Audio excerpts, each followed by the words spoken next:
Hi, this is Kiran Kumar, and today I'm going to continue with the FEM online sessions.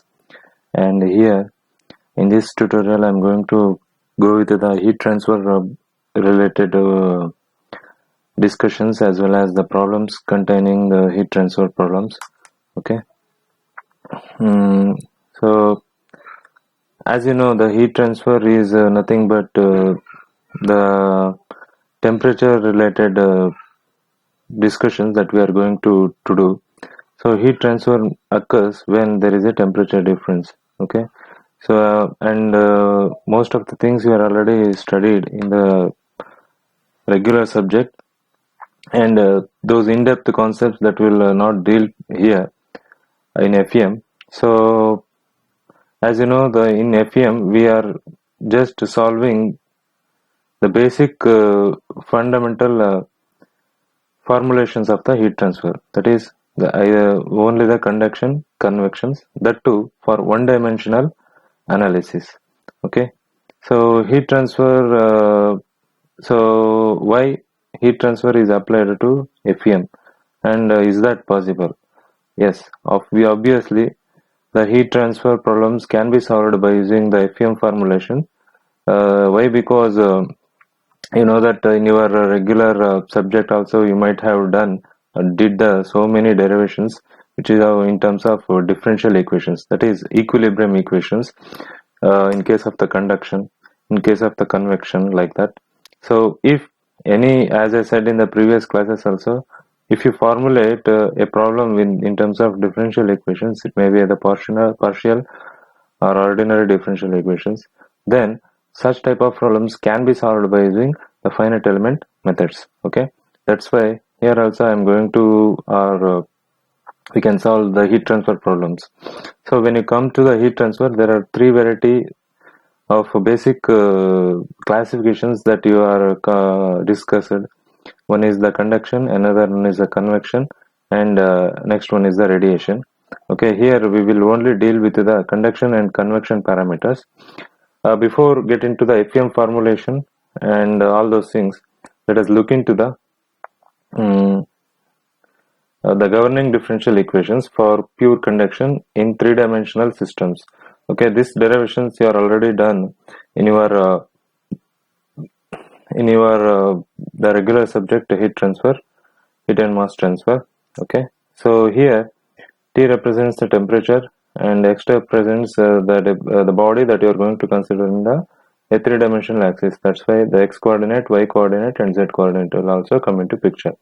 Okay, in addition to that, there is a one more parameter, that is nothing but your heat generation. Okay, so heat generation is usually represented by Q, capital Q suffix G. Okay, so in regular subjects it may be represented as capital Q, and in FEM usually we will denote that by Q suffix G, heat generation, to better differentiate between the regular heat flow and heat generation. Okay, so this is related to a three-dimensional body. If you solve any problem with three-dimensional, then it's very difficult. That is for the pure conduction. In such cases, we'll go for the Fourier's law of heat conduction. Okay, if you go for Fourier law of heat conductions, actually it relates the heat flux with the temperature gradients. Okay, so whenever we come across heat flux and heat flow, you should always remember the difference between these two, and I hope everyone are familiar with this. Okay, then the heat flux can be denoted by q cap small qx is equal to minus k into dt by dx. So that's why it is called as heat flux. In case of heat flow, then it becomes capital Q, that equal to minus k multiplied by cross sectional area. Okay, so that is the only difference that you will find between the heat flow and heat flux. Okay, in FEM we are appropriating with the what heat flux, because it is having the direction. Okay, so heat flow, it doesn't having any direction parameter. It's a scalar quantity, and this one is a vector quantity. It is having direction, That's why it is we are going to take. Okay, so Qx is equal to minus K into dt by dx.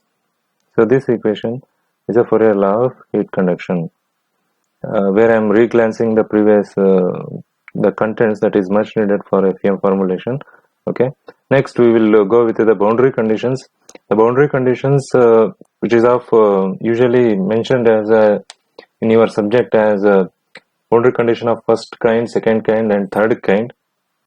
So here we will not deal in such give such importance to those parameters. Instead, we are simply taking into the first kind is nothing but specifying the temperature. Okay, that is at the boundary conditions. If I take a thin a wall which is having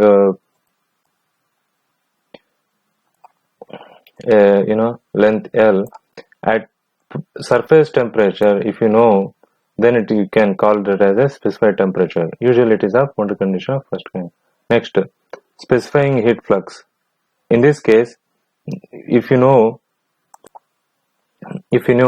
specifying a heat flux at a particular point, it may be here or here, then I can solve the whole problem by considering the specifying heat flux quantity, where Qs is a heat flux.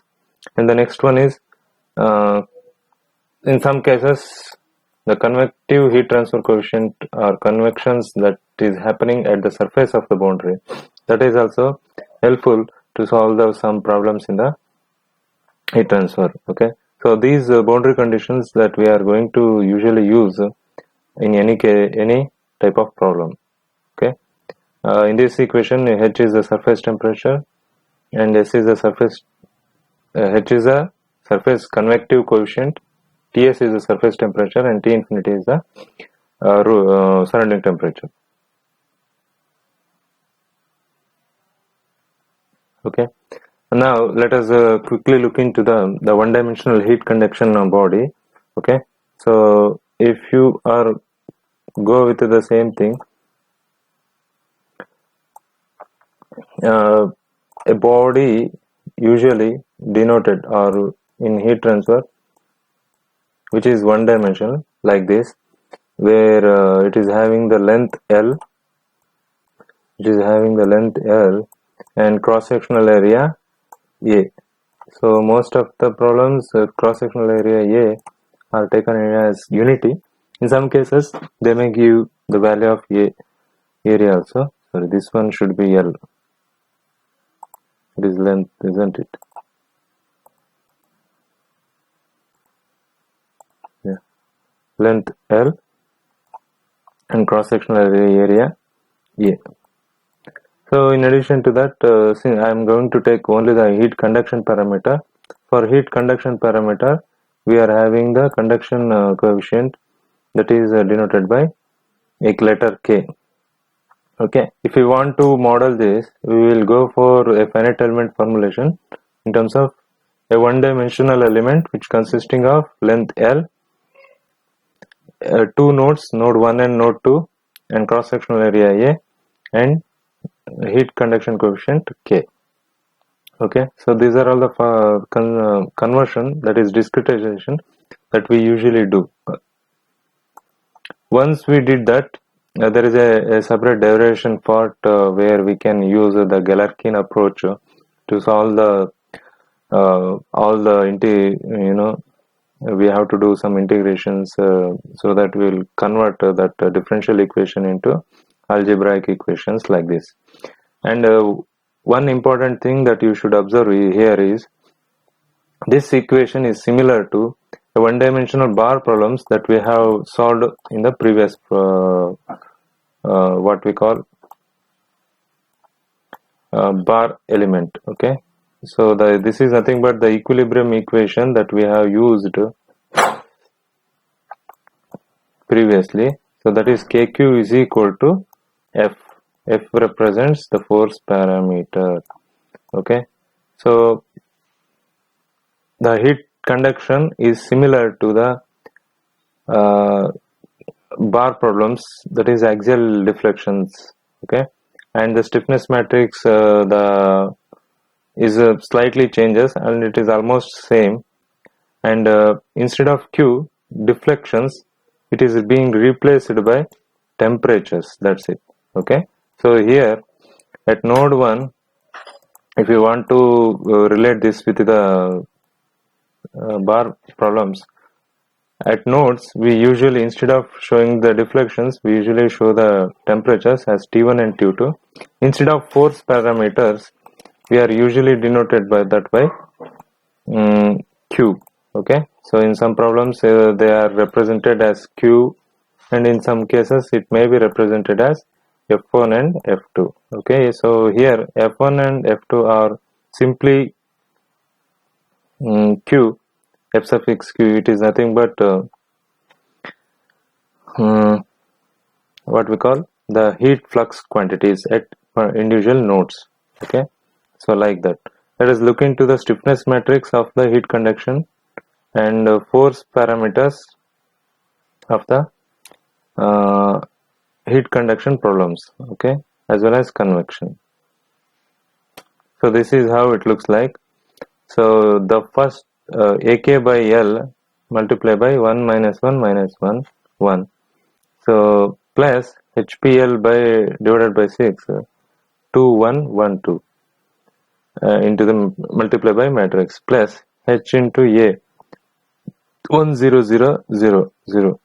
Okay, so this much is not necessary actually, this much big equation, but the thing is I included the convection parameters also, okay, for easier method to solve the problems. Okay, so here if only the conduction is happening, so this equation is enough. Okay, the first equation AK by L and multiply by this 2 cross 2 matrix. Then the what we call stiffness matrix is nothing but AK by L 1 minus 1 minus 1. But in addition to that, if you have the convection at the perimeter, then the equation is slightly changes to HPL divided by 6 2 1 1 2. So you should note that when perimeter convection is happening, in addition to that, we always having the conduction within the material. That's why I need to add both matrix. Okay, so for particular element. Okay, that is what the actual meaning. So if you want to get the better understanding, if this is the element that I have chosen, say for suppose a convection is happening over the perimeter of that element. So you should note that if this is the node 1 and here it is the node 2, that because of the temperature difference, the conduction is usually happening. For this conduction, we are having a conduction matrix. In addition to that, we are having the perimeter convection. Okay, so if you consider it as a circular rod, the cylindrical surface, okay, outside surface is usually gives you the perimeter convection. Okay, that's why the equation has come across with the perimeter, these terms. Okay, next, so in addition to that, there is a one more terms, that is convection at the surface at node 1, okay, or node 2. So for example, here what I said is a perimeter convection. In addition to this, say suppose if you have a convection which is actually happening at node 1, okay, so at node 1 convection is happening in addition to the perimeter convection, then this has to be added with some more quantities like this. Okay, HA 1 0 0 0. So overall, when you are framing a stiffness matrix, so you should look into the problem whether only conduction is happening, in addition to that whether perimeter convection is happening and convection at the surface is happening. You should look into all these three terms. So if anything is not there, you just not consider that additional parameters. That's it. Okay, that's it. As usual, the first term is the conduction, second term is the perimeter convection, third term is convection at the surface of node 1. Say, for example, you may have doubt that if you have the convection at node 2, okay? So if you have the convection at node 2, then the last equation is slightly changes to in this way. So instead of 1 0 0 0, the terms is going to changes like 0 0 0 1. Okay, so that is the same case. Instead of convection, it is happening at node 1. The convection is actually happening at node 2. Which convection? The end convection. Okay, end surface convection. Flat, that is flat circular face if it is a circular rod. So in such cases, the equation is slightly changes to 0 0 0 1. Now, this is about the stiffness matrix. If you have the heat generation matrix, that is the right hand side, the equation will be of in this way: QAL divided by 2 1 1, where capital Q represents the heat generation per meter cube, that is a volumetric quantity. A is a cross sectional area, A is the length. Okay, that is where the equation of the force vector. Okay, and if you have the heat flux quantities, then the force vector will be, which is of like this: small q PL divided by 2 1 1 plus QA into 1 0. So let us look into which are all these quantities. So the first parameter is when you have heat flux applied at the perimeter. Okay, over the perimeter, is there any heat flux which is happening? Okay, then we can go for this first term. If you have heat flux applied at node 1, then I can go for the second equation. Okay, if both are present, then I have to go for both equations. Okay, like that. Next, applied convection on the external surface of the element. So here, when convection is happening, then what is the equation?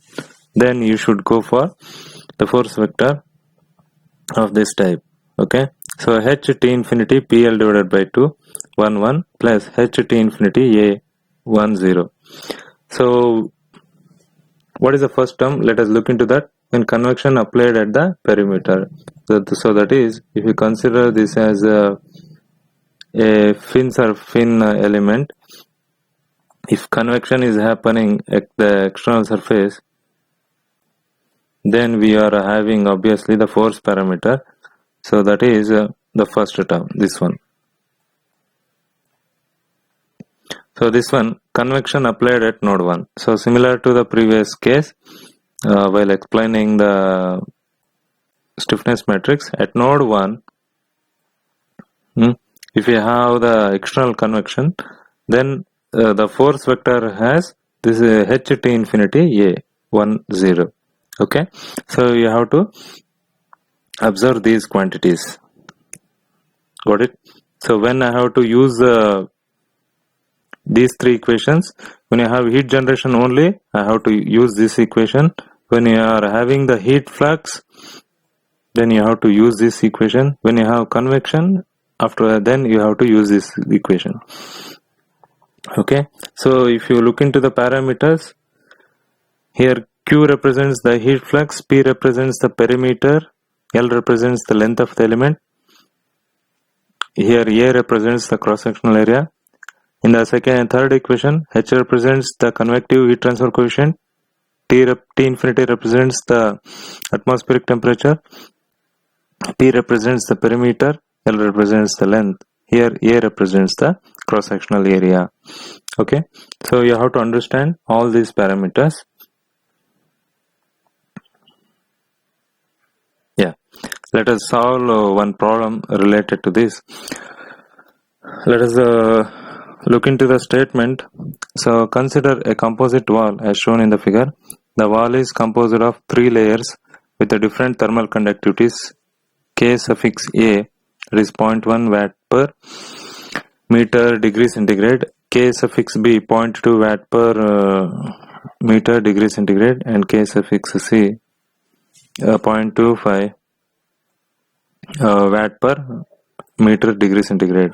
A convective boundary condition is applied at the left surface with the magnitudes H is equal to 15 watt per meter square degree centigrade, and temperature is also given at the left hand is 25 degrees Celsius, while the right surface is at a fixed temperature T naught is equal to 50 degrees Celsius.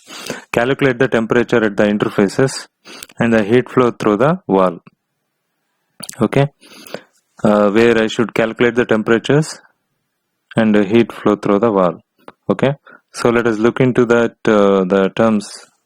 In addition to that, we are having the length parameters 5 cm, 15 cm, and 2.5 cm. So this is the actual figure.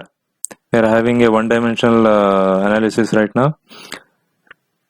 3 walls are there, which is with different values of conduction. Ka 0.1, Kb 0.2, Kc 0.25. Having the length La, Lb, Lc. Where at the left surface it is having a convection which is happening, and at the right surface it is having some fixed temperature T naught. Okay, this is the the actual problem.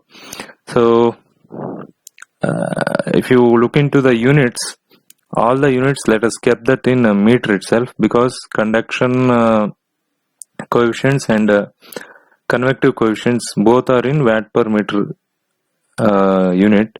Okay, so let's convert the length as point in terms of meter. Okay, so you have to do that. La is equal to 5 divided by 100, 15 divided by 100, and here it is 2.5 divided by 100.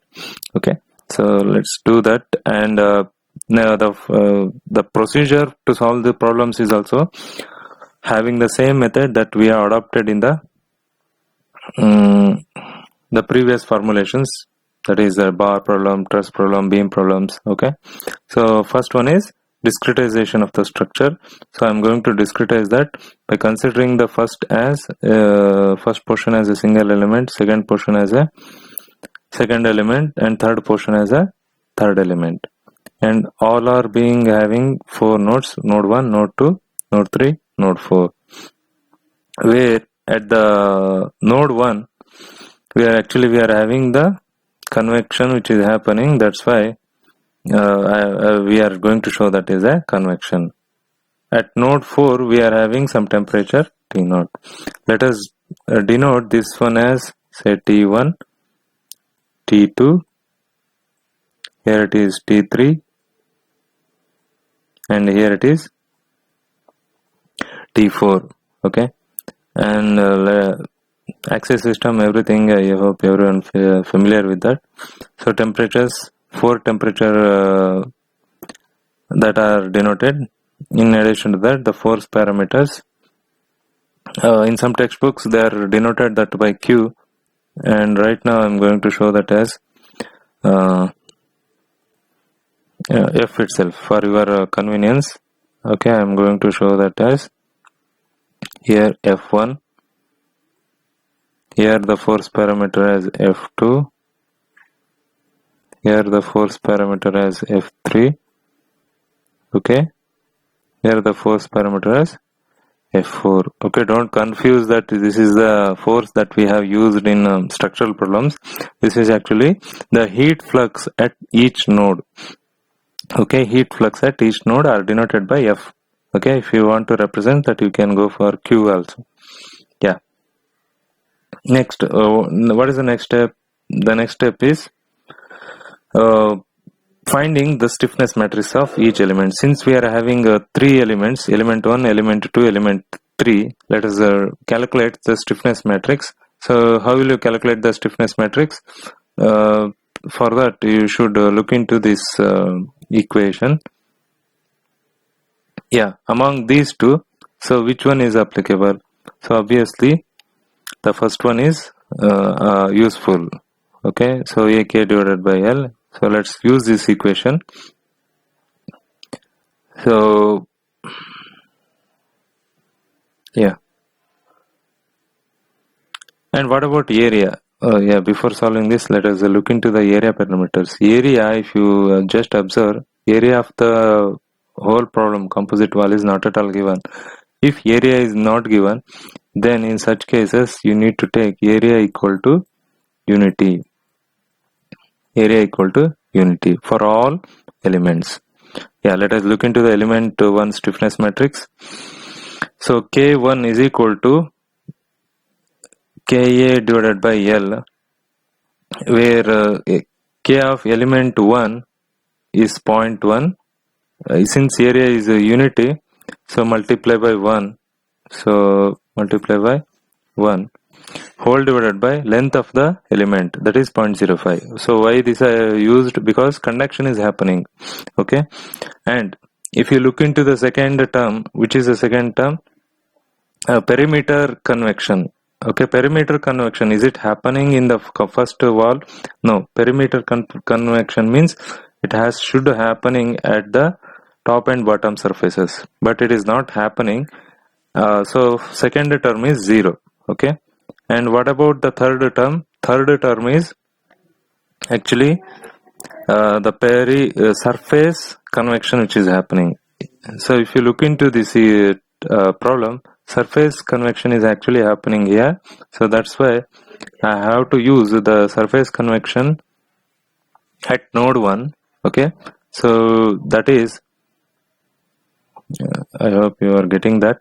Yeah, this one. So convection at the surface. So HA multiply by 10001. So if you use that, yeah. So H value is 15, multiply by 1. So multiply by 1 because cross-sectional area of the problem is 1 unity. So you have to take only these two parameters and the resulting equation will be 17 minus 2 minus 2, 2.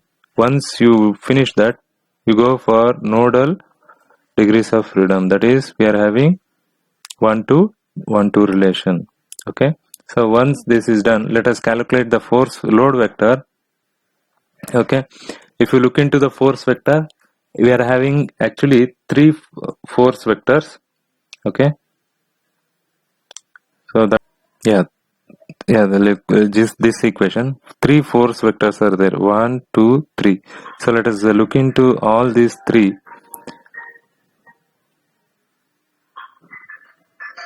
Whether anything is relate here.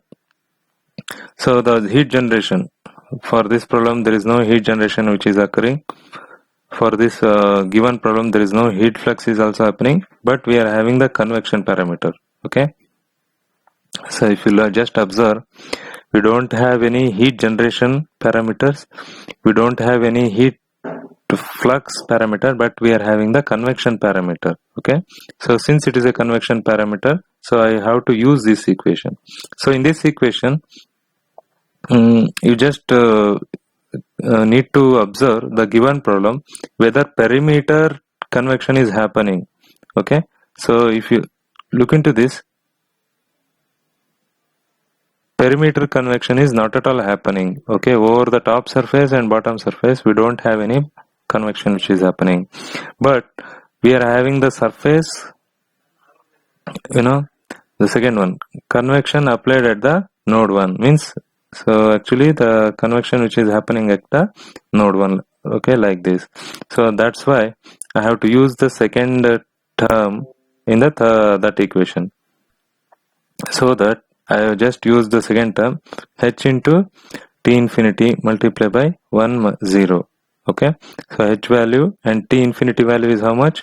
T infinity value is the what we call the atmospheric temperature, that is 25 degrees Celsius. So 25 into 15, so that gives you 375 and 0. Okay, the same thing, let's do that for the element 2. Okay, for the element 2 we are having the conduction alone, we don't have any convection and heat flux. So how? So element 2 comes exactly at the middle, we don't have any convection at the perimeter as well as at the boundary, that is at the nodes. So that the equations will be Ka divided by L 1 minus 1 minus 1 1. So area is unity. So simply take that 0.2 into 1 divided by length. It is 0.15. Multiply by the matrix 1 minus 1 minus 1. So that the stiffness matrix for the element 2, which is of this type. So next go for global degrees of freedom. So that is 2, 3. Here also has 2, 3. Okay, so once this is done, let us calculate the load vector for the element 2. So for the element 2, we don't have any the heat generation, we don't have any the heat flux, as well as we don't have any force convection coefficient. Okay, convection which is happening for the element 2. That's why, so the force vector is simply nothing but 0 0. Okay, for the force vector also, better you denote the global connectivity 1 to 2 3. Okay, yes. Next, let us go for the element 3. For the element 3, again if you observe, we don't have any heat flux quantity and convection heat transfer. So that's why we come across with only the conduction parameter. So Ka divided by L multiply by the matrix. Here K for the element 3 is 0.25 multiply by 1 whole divided by length of the element as 0.025. So into this matrix. So that the equation becomes 10 minus 1, 10 minus 10, 10. Once you calculate the element 3 stiffness matrix, then you have to denote the global connectivity, that is 3, 4, here also 3, 4. Okay, so that is about the element 3 stiffness matrix. Next, the load vector for the element 3. Again, if you go back to the previous that particular case, so we don't find any the heat generation parameter, we don't find any the heat flux parameter as well as convection parameter. So that's why load vector for the element 3 is also 0 0. And the one next thing is denote the global connectivity, that is 3, 4. So once you calculate all the stiffness matrices, then you can go for the terms like the equilibrium equation, that is K into T is equal to F. Okay, so if I assemble that, then obviously the what we call the assemble stiffness matrix, global temperature vector and global force vector I am going to get. So here I am writing that directly, that's it. Okay, this is global stiffness matrix, this one global stiffness matrix, global temperature vector and global force vector. So how you get the size? So because we are having 4 degrees of freedom, that's why the stiffness matrix is of 4 cross 4. Here, since we are having 4 nodes and only one temperatures are assigned for that, that's why we are having 4 temperature values. In case of the force vector, obviously 4 force vectors will present.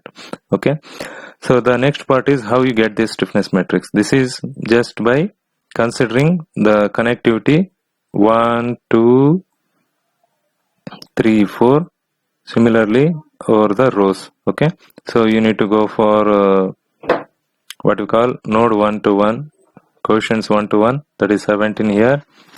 And from the element 2 we don't have any 1 to 1 connectivity for even for the element 3 also. Okay, that's why 17 like that.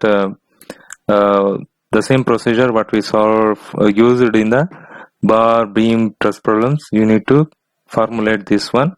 So here only one summation that is going to happen, two summations, yeah, here and here. That is 2 is having the connect value as 2, and here 2 as 1.33, so that the summation becomes 3.33. Similarly 3 is having 11.33, 10 from here, 1.33 from previous value, so 10 plus 1.33, it becomes 11.33. Then minus 10, 10. Okay, so force vector, obviously it is also of the same type, 1 2 3 4. Okay, so from each load vector of the elements you need to observe whether some values are there. So 1 we are having the values 375, 2 we don't have any value from the first element, we don't have the value from the second element also, 3 we don't have the element from the element 2, and 4 we don't have the values from the third element also. Therefore, so only 370 will exist, other terms are 0 0 0.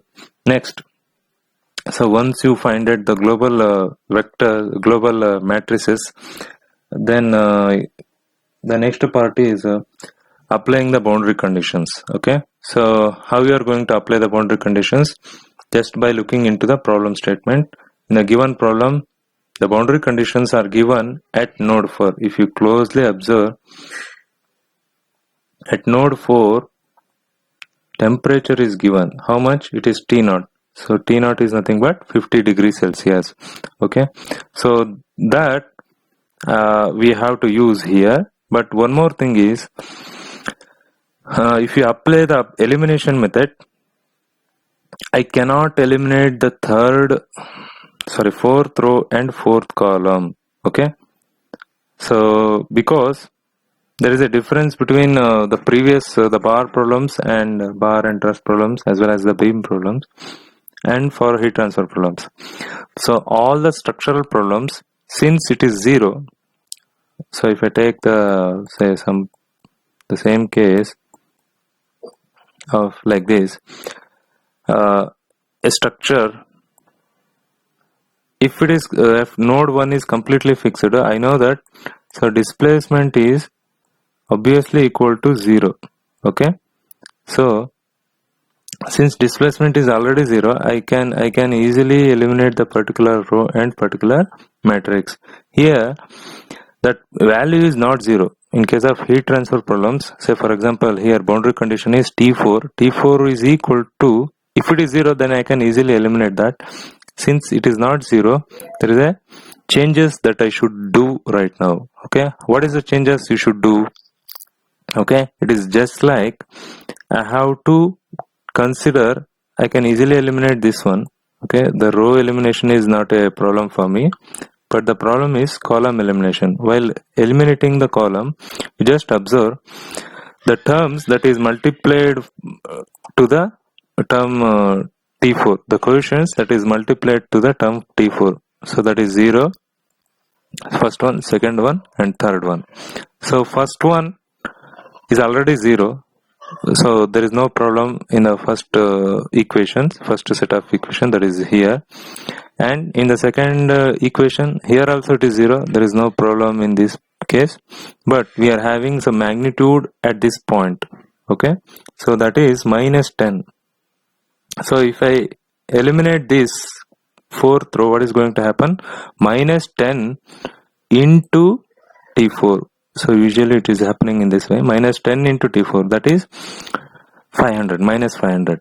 So that I need to consider that is having the magnitude, but if I eliminate that, then that term is going to neglected. So that should not happen. So what you should do is, so whenever if you want to eliminate the particular column, so you have to take that magnitude. So that is minus 10 into T4 minus 10 into 50 degrees Celsius. That is 500. That 500 I will take to the right hand side. That's it. Okay. So if I take that to the right hand side, instead of 0, it becomes plus 500. Okay. So once if you did that operation, then I can eliminate that. Okay. So minus 10 into 50, that is minus 500. That minus 500 I am going to put it into the right hand side. Yes, like this. Okay, once you did that, then you can solve this 3 cross 3 matrix, so that I am going to get the temperatures as T1 equal to 26.175, T2 is equal to 35.981, and T3 is equal to 48.237 degrees Celsius.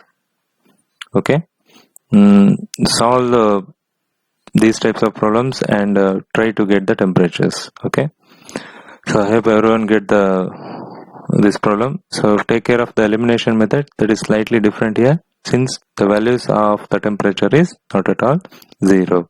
Okay, thank you everyone for your patience listening.